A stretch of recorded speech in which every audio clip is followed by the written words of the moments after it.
जय Hind my beautiful soul. आप सब कैसे हैं मुझे ज़रूर बताइएगा। मैं अच्छी हूँ। तो आज का जो वीडियो है वो है बहुत ऑस्पिशियस एक वीडियो, क्योंकि यहाँ पे हम बात करेंगे आपके घर के मंदिर के बारे में। जी हाँ, हमारे जितने भी लोग हैं ना, जिस भी रिलीजन से बिलोंग करते हैं, उनके घर पे एक मंदिर होता है या तो फिर ऑल्टर होती है। सो खासकर आज मैं मंदिर के बारे में बात करूंगी कि वो मंदिर कैसा होना चाहिए, किस तरह का होना चाहिए, क्योंकि हम घर को भी कहते हैं कि घर हमारा मंदिर है। और ऑफ कोर्स घर के अंदर अगर हम मंदिर रख रहे हैं, सो वो किस तरह से होना चाहिए, नहीं होना चाहिए, ये जानना बहुत ज्यादा जरूरी है। सो आज हम बात करेंगे हमारा जो घर का मंदिर है वो हम कैसे रख सकते हैं जिससे हमें बहुत अच्छा रिजल्ट मिले। वो जो मंदिर है हमारे घर को एक रियल मंदिर का फील दे। घर पे ढुकते साथ ही हमें वो पावन फील आए, वो हार्मनी सा फील हो जो हम मंदिर पे जाकर महसूस करते हैं। क्योंकि हम जितने भी बेचैन हो ना, अगर हम अपने घर के मंदिर पे जाकर बैठ जाते हैं तो हमें सुकून मिलता है, क्योंकि वो जो एरिया होती है ना, इतना रिलैक्सिंग होता है कि आप उस चीज को कह भी नहीं सकते, एलैबोरेट नहीं कर सकते हो। तो मंदिर को हम कैसे रखें कि वो सिर्फ मंदिर का एरिया नहीं, हमारा पूरा घर ही मंदिर लगे, उसका पूरा एटमोस्फेयर ही मंदिर जैसा हो जाए, घर के हर कोने कोने में भगवान के आशीर्वाद वास करने लगे। तो चलिए जानते हैं। सबसे पहला जो है, आपको देखना है कि आपके मंदिर को आपने किस डायरेक्शन में रखा है। अगर सही डायरेक्शन में रखा है तो सही है, अगर नहीं रखा है तो अभी ठीक कर लीजिए। क्योंकि मंदिर के लिए जो सबसे सबसे सबसे बेस्ट डायरेक्शन कहा जाता है ना, वो है नॉर्थ ईस्ट। जी हाँ, इस चीज को मैंने अपने पर्सनल लाइफ पे, रियल लाइफ पे फील किया है, क्योंकि हमारे घर पे जो टेम्पल है वो पहले थे एग्जैक्टली नॉर्थ वेस्ट की तरफ।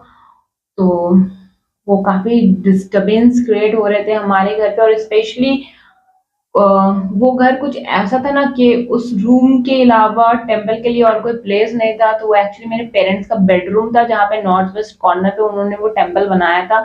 बट उस टाइम पे हमारे पास एक्स्ट्रा कोई रूम नहीं थी टेम्पल के लिए। सो आपको वो बहुत ज्यादा प्रॉब्लम क्रिएट होती थी। बट नाउ हमारे लिए एक मेन टेम्पल के लिए एक अलग सा स्पेस है, अलग सा रूम है। तो हमने एकदम प्रॉपर प्लेस पे, नॉर्थ ईस्ट कॉर्नर पे ही हमारा टेम्पल को प्लेस किया है, और जिसका रिजल्ट बहुत ज्यादा अच्छा आता है, जिसका एटमोस्फेयर और ज्यादा बेटर फील होता है। और पूरे घर में वो एक हार्मनी सा फीलिंग रहता ही रहता है। तो ये चीज आप जरूर करके देखिएगा, क्योंकि मैंने पर्सनली इस चीज को फील किया है। तो मैं कह सकती हूँ कि हाँ, एक सही दिशा जो होती है बहुत ज्यादा जरूरी होती है। सो अगर आपका टेम्पल सही डायरेक्शन पे नहीं है आपके घर पे, तो कोशिश कीजिए कि नॉर्थ ईस्ट पे जो है उस चीज को क्लीन कीजिए और अपने टेम्पल को वहां पे प्लेस कीजिए, चाहे वो छोटा से छोटा टेम्पल हो या बड़ा से बड़ा टेम्पल हो। देखिए, घर पे अगर आप छोटा सा टेम्पल भी रखते हैं तो इतना छोटा तो होता ही है। तो या तो फिर चाहे कोई एंगल करके भी रखे तो इतना छोटा एंगल तो होता है। तो नॉर्थ ईस्ट कॉर्नर पे जगह दीजिए ना। अगर गॉड भगवान हमें इस इंटायर वर्ल्ड में जगह दे सकते हैं, तो हम उन्हें एक नॉर्थ ईस्ट कॉर्नर पे क्यों नहीं जगह दे सकते। तो उस जगह पे प्लीज प्लेस कीजिए और फिर देखिएगा किस तरह से मैजिक होने लगता है। नेक्स्ट मैं जो कहना चाहूंगी कि आपके टेम्पल पे अगर आप आइडल रखते हैं गॉड के, जिसे मूर्ति कहते हैं, वो किसी भी तरह से खंडित नहीं होने चाहिए। बिल्कुल भी खंडित आइडल आप ना रखें, खंडित मूर्ति बिल्कुल भी ना रखें आप वहां पे। चाहे वो कलर जो है डिस्कलर हो जाए या चटक जाए या थोड़ी सी क्रैक आ जाए या तो फिर थोड़ा टूट जाए, तो प्लीज आप उन्हें वहां से हटा दीजिए। आप अपने पंडित जी के पास या तो फिर पुरोहित जी के पास जाइए, उनसे पूछिए कि पुराने आइडल को आपको क्या करना है।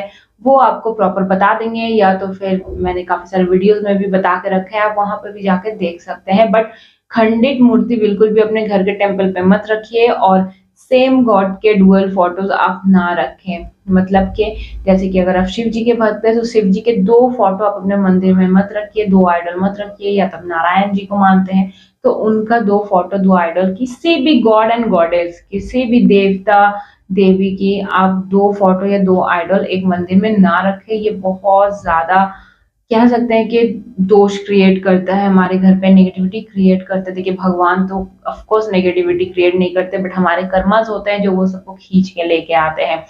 नेक्स्ट है, आपका जो मंदिर है और आपका जो बाथरूम है वो कभी भी कॉमन वॉल पे नहीं होने चाहिए। ये बहुत ज्यादा प्रॉब्लम क्रिएट करता है। जी हाँ, आपके जो बाथरूम की वॉल है और जो टेम्पल की वॉल, आपके मंदिर की वॉल है, वो बिल्कुल सेम ना हो। कोशिश कीजिए वो डिफरेंट वॉल पे हो, डिफरेंट जगह पे हो, तो ज़्यादा बेटर है। और एक चीज़ आपको ख्याल करनी है कि आपके बाथरूम का डोर और आपका टेम्पल कभी भी फेस टू फेस नहीं होनी चाहिए। ऐसा नहीं है कि बाथरूम का डोर खोला और टेम्पल दिख रहा है और टेम्पल के पास बैठे तो बाथरूम का डोर दिख रहा है। कभी भी ऐसा नहीं होना चाहिए, बिकॉज़ ये एक नेगेटिव साइन होता है जहाँ पे आपकी पूजा अर्चना भंग हो जाती है, वहाँ पे नेगेटिविटी आने लगती है। सो ये कभी ना हो। सेम वॉल आप नोटिस करना और फेस टू फेस आप नोटिस करना, तो ये कभी नहीं होना चाहिए। नेक्स्ट है कि आपका जो स्टेयरकेस है, बहुत सारे लोग क्या करते हैं ना, जो खासकर डुप्लेक्स में रहते हैं या जिन्होंने घर बनाया हुआ है, उनका जो सीढ़ी का नीचे का स्पेस होता है, जिसे हम कहते हैं कि स्टेयर के नीचे का जो स्पेस होता है, वहाँ पे टेम्पल बना देते हैं। क्यों? मीन्स मेरा ये सवाल है कि हम एक जगह से नीचे से ऊपर उठ रहे हैं, अपने ऑफ कोर्स पैर के साथ ही ना उठ रहे हैं, तो भगवान हमारे पैर के नीचे नहीं रह सकते हैं, हम उनके पैर के धूल बराबर भी नहीं है, तो क्यों हम अपने स्टेयरकेस के नीचे अपने टेम्पल को बनाए? ये सबसे ज़्यादा अपमान करने वाला एक बात होता है भगवान को। तो प्लीज़ आप अपने घर के टेम्पल कभी भी स्टेयरकेस के नीचे ना बनाएँ। एक और चीज़ मैंने नोटिस किया है, मैं बीच में ये टॉपिक कहना चाहूँगी कि मैंने बहुत लोगों को देखा है कि वो बुक शेल्फ बना लेते हैं स्टेयर के नीचे। वो तो विद्या होती है ना, जो हम सर पे चढ़ा के रखते हैं, भगवान को जैसे सर पे रखते हैं, विद्या को भी अपने सर पे चढ़ा के रखते हैं। तो प्लीज़ मंदिर और बुक शेल्फ कभी भी स्टेयरकेस के नीचे ना बनाएँ, ये बहुत ज़्यादा गलत बात है, बहुत ज़्यादा अपमान होता है, भगवान सरस्वती का अपमान, देवी सरस्वती का अपमान होता है हमारे। जब हम बुक शेल्फ रखते हैं, मंदिर रखते हैं, तो भगवान का अपमान होता है, तो वैसा बिल्कुल ना करें जिससे अपने आपके लाइफ में टेंशन क्रिएट हो। ऐसा काम क्यों ही करना, तो प्लीज़ मत कीजिएगा। बहुत बहुत बहुत खराब होता है, लाइफ में बहुत ज़्यादा टेंशन क्रिएट होने लगती है और कह सकते हैं कि लाइफ जैसे के तैसे हो जाते हैं। नेक्स्ट है, आप टेम्पल पे अपने घर की जो मंदिर है, एक से ज़्यादा आइडल ना रखें, यानी कि अगर आप नारायण जी को मानते हैं, तो नारायण जी की मूर्ति सिंगल रखें। अगर आप शिव जी को मानते हैं, तो नेक्स्ट है कि सिंगल ही रखें। आप शिवलिंग या शिव जी का फोटो रख रहे हैं, तो सिंगल रखें। कभी भी डबल आइडल आप कैरी ना करें, डबल फोटो आप कैरी ना करें। और जैसे कि मैंने मूर्ति के बारे में कहा था कि खंडित नहीं होनी चाहिए, वैसे ही फोटो धूल नहीं जमनी चाहिए, स्क्रैचेस नहीं आनी चाहिए आपके लैमिनेशन पे, और बिल्कुल भी कलर फेड नहीं होना चाहिए। सो ये सब चीज़ आपको बहुत अच्छे से ध्यान रखना है।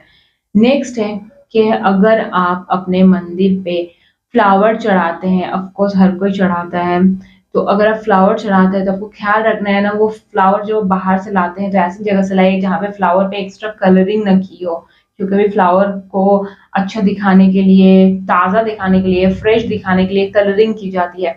तो प्लीज़ इस चीज़ का ख्याल रखें कि उस फ्लावर पे कलरिंग ना की हो।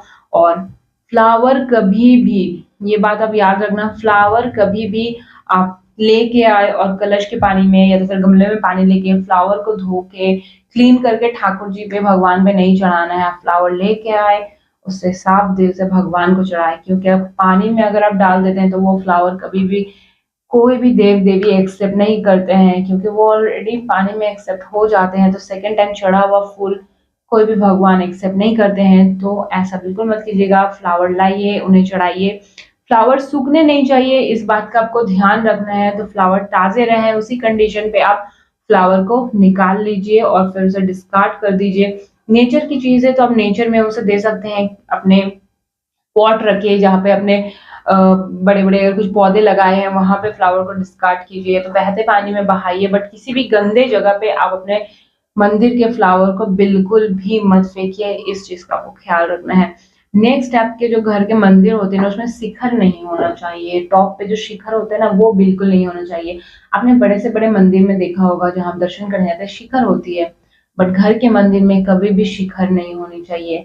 बेटर है कि वो फ्लैट हो, प्लेन हो, तो वो ज़्यादा बेटर है, बट शिखर कभी भी नहीं होने चाहिए। नेक्स्ट है, अगर आप अपने घर के मंदिर में शिवलिंग रखते हैं, बहुत शिव भक्त होते हैं जो अपने घर के मंदिर में शिवलिंग रखते हैं, बट उस शिवलिंग का साइज़ आपको ख्याल रखना है कि अपने थंब से ज़्यादा बड़ा आपको शिवलिंग नहीं रखना है। ये भी सही नहीं होता है घर के मंदिर के लिए। तो आपको थंब के साइज़ का आप शिवलिंग रख सकते हैं, उससे ज़्यादा बड़ा आप ना रखें, ये बहुत ज़्यादा ज़रूरी है।